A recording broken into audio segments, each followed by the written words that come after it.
Our group has tabled an amendment which proposes to exclude the Russian Federation from the list of eligible countries. And why have we proposed this? We have seen a more and more aggressive Russian Federation towards the Union, towards many of our member states, toward questioning many of the fundamental aspects that our Union stands for. The European Investment Bank has not been granting credits on the ground since the year 2014, and so we believe this reality on the ground in which we are not granting credits with Russia, it needs to be put in line with the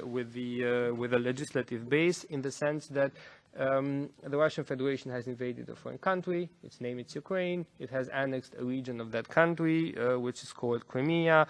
We see a negative trend in the relations between the Union and the Russian Federation, and I think now is the time to give a signal that this cannot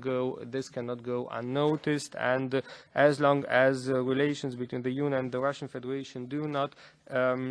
return to a positive path, the European Investment Bank, which should grant credits in line with the priorities of the Union, should for the time being stop its the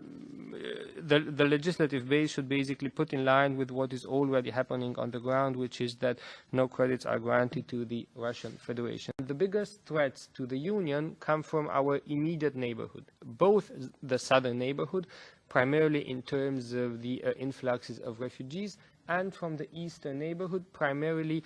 in form of a more and more aggressive Russian Federation, which is threatening some of the countries in the eastern neighborhood of the Union, which have embarked on close forms of cooperation with us in forms of association agreements: Georgia, Ukraine, the Republic of Moldova. And this is why I believe that the highest amounts need to be, of course, upon strict supervision and in accordance with rules, the highest amounts need to be allocated to our immediate neighborhood, to the southern neighborhood, and to the eastern neighborhood. As for the eastern neighborhood, we know that if crediting continues at this pace, by mid-2014, the mandate for this region would be